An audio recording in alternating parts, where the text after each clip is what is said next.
undocumented illegally. But it does not mean that there is a ban. And by the way, members, I need to inform you that this is not authorized by government of South Africa.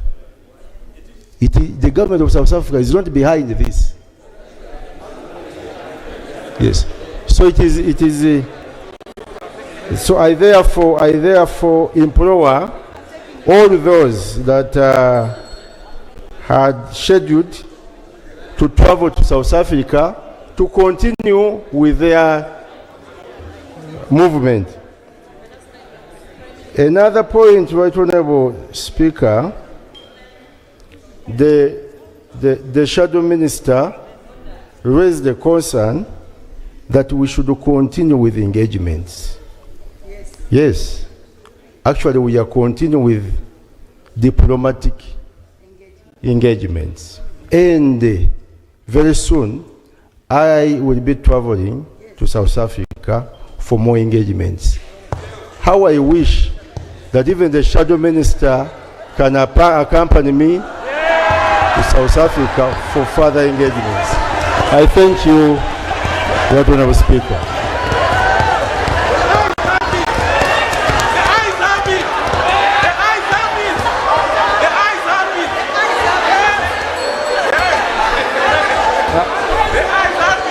Order, honorable colleagues. Now,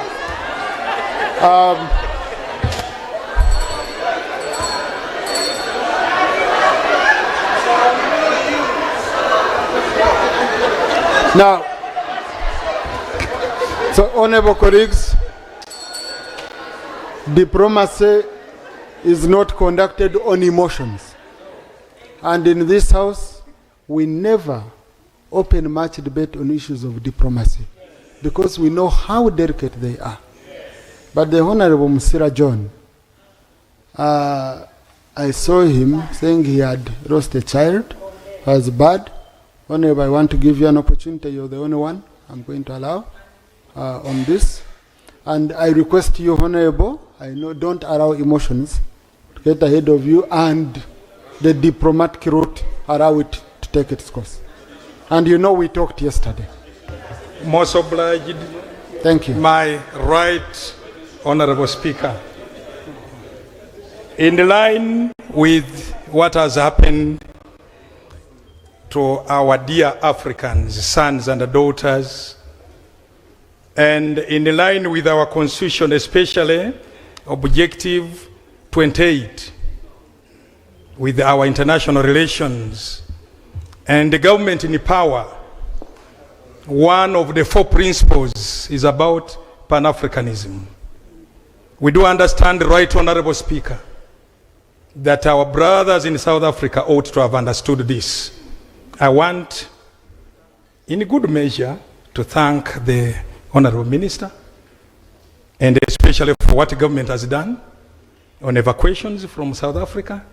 I have my own residents, over 50 of them already in Kyankwanzi, undergoing psychosocial support, which is okay on the side of government.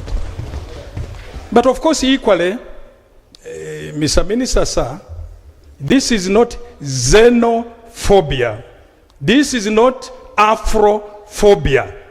It is Negrophobia. Negro, they hate only black.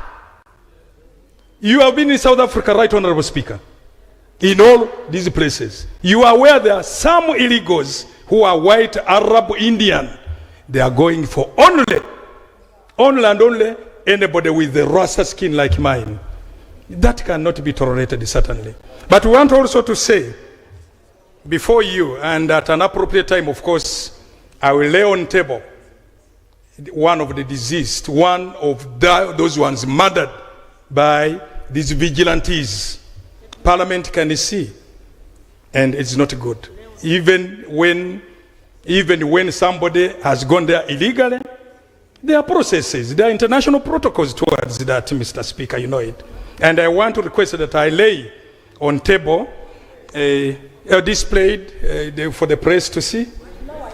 Yeah. He's called Nasima Ronald son of Fred Lwandanyi from my constituency, actually my home area, and he's dead. I want to thank government for evacuating the body.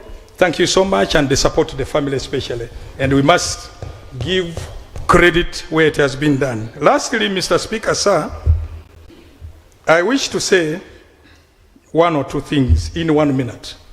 One is that our government should link up with other regional bodies. Where is the AU? Where is the COMESA? SADC, East African Community? They are quiet. Completely quiet. Completely quiet. This is why some of us have gone solo out there.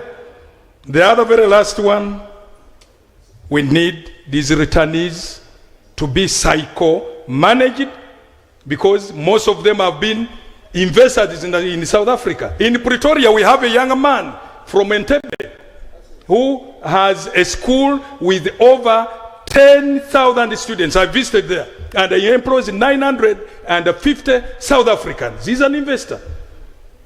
And you should know today that amongst those who have returned forcibly by these vigilantes, by Wanu Muchoma and others, I want to say some of them are investors. I want the minister to investigate. Not all of them are illegals there. No, that's not the case. That would be underscoring the whole thing.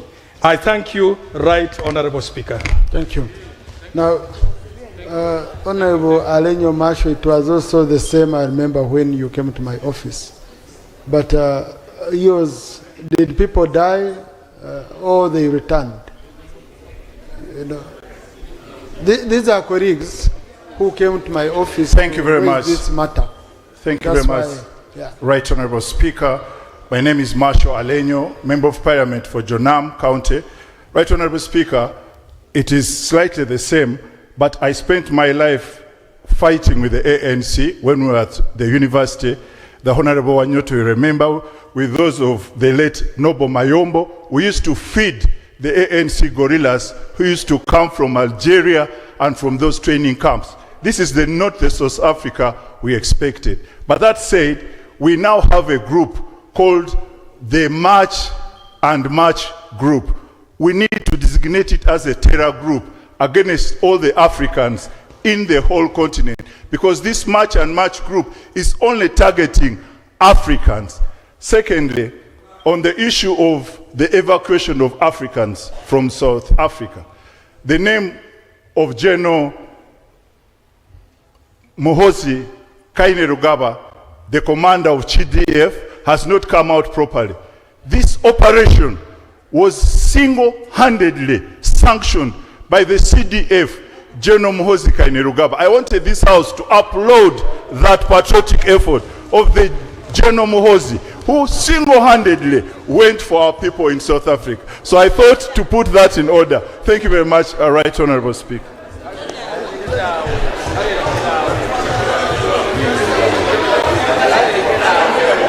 Thank you, Honorable colleagues.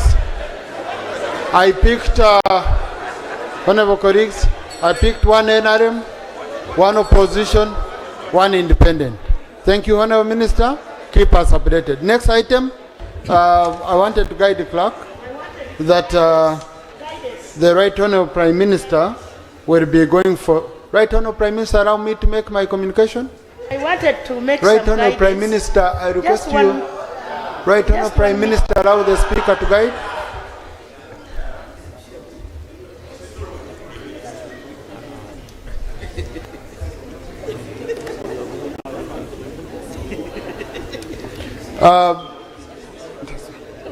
Right Honorable Prime Minister has a meeting, so to do with Karamoja, and we have been pestering her to work on that issue. So I want us to first sort out item number 6. As you come, you can make clarification you wanted to make, Right Honorable Prime Minister. Item number 6 on the other paper, motion for resolution of Parliament to express gratitude to His Excellency the President of the Republic of Uganda, Yoweri Kaguta Museveni, for the clear and precise exposition of government policy contained in the State of the Nation Address to Parliament of Uganda on 4th June 2026. Right Honorable Prime Minister. A procedure, Honorable Number. There's a procedure matter, right, Honorable Prime Minister?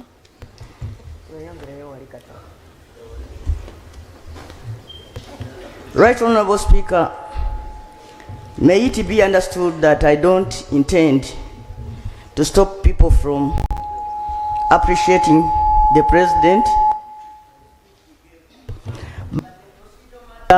I want to raise, Right Honorable Speaker. I was here when this type of motions started coming up.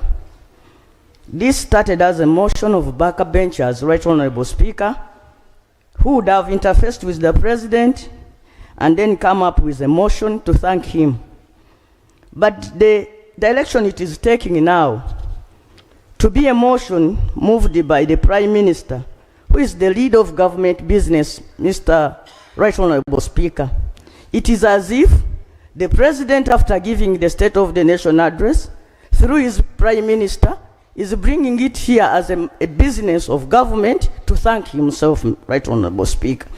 And to me, Right Honorable Speaker, I recall one time when the President of Uganda was addressing people and said, I hate people who thank me for performing my duty, because that is my role.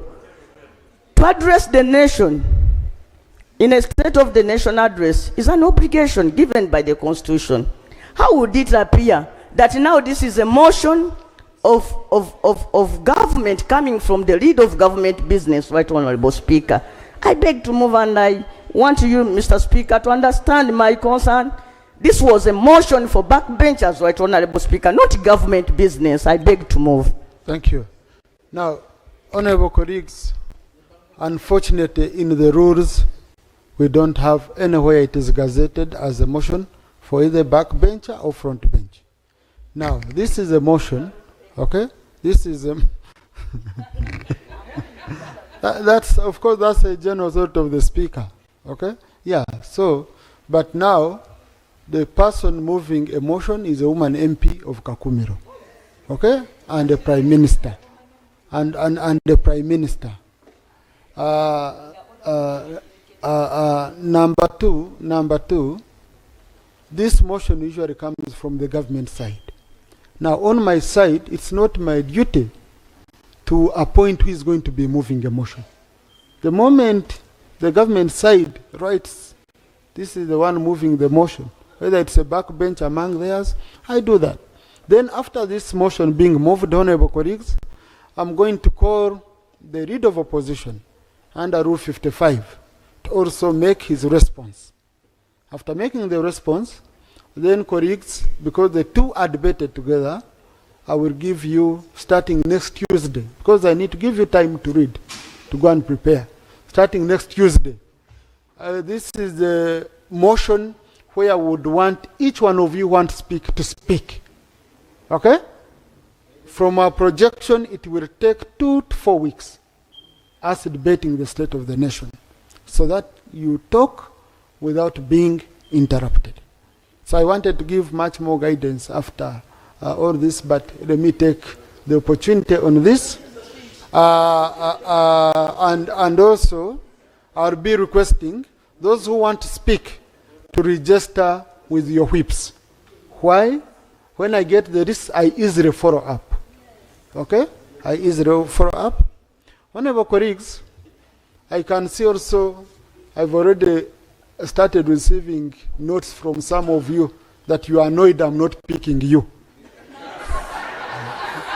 We have just started. I'm going to buy you Panadol because you're going to be annoyed and you burst if you come with that kind of... You get it? Not a phone ponder. I've just received a note from someone. We have just started. You tighten your belts, you will stand up 10 times and I won't pick you if it's not your turn. But also you can stand up and I immediately pick you, depending on the matters. And honorable colleagues, let me tell you this, I have to be as fair as possible. And one principle I use, I cannot give another member an opportunity to speak before others speak. Okay, so let's try to be, let's be accommodative. It's a tricky situation for me too. I wish I had more time or I had 10 microphones and I can pick 10 of you at the same time, I would have done that. Right Honourable Prime Minister? Right Honourable Woman MP Kakumiro?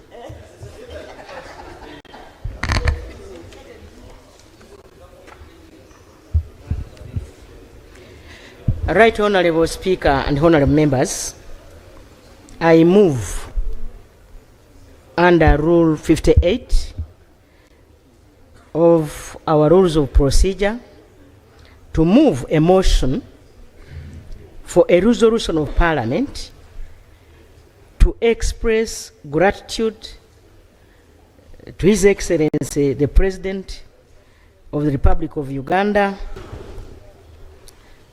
Yoweri Kaguta Museveni, for the clear and precise exposition of government policy contained in the State of the National Address to the Parliament of Uganda on 4th June 2026. Right Honourable Speaker and Honourable Members, whereas Article 1011 of the Constitution of the Republic of Uganda, 1995, requires the President to deliver to Parliament an address on the state of the nation at the beginning of each session of Parliament, and whereas on 4th June 2026, His Excellency the President, in compliance with Article 1011 of the Constitution of the Republic of Uganda, delivered the State of the Nation address to Parliament at Kororo ceremonial grounds, aware that in the State of the Nation address, His Excellency the President gave clear guidance on key anchors to the country's economic progress for this term of government, including no more sleep, zero tolerance to corruption, and no more politeness to non-performers. Right Honourable Speaker and members, noting that His Excellency the President emphasized that despite a few challenges, Uganda's economy has expanded 17-fold over the last 40 years of recovery, expansion, diversification, value addition, entering the knowledge economy, and transformation, as reflected in the GDP rise from $3.9 billion in 1986 to now US dollars 69.3 billion by the forex exchange method, or to 197.1 billion by the PPP method, and the GDP per capita has risen to US dollars 1,278, while the threshold for the lower middle income status is US dollars 1,136. Further noting that His Excellency the President noted that the household poverty has declined from 56.4% in 1992 to now 16.1%, life expectancy from 43 years to now 60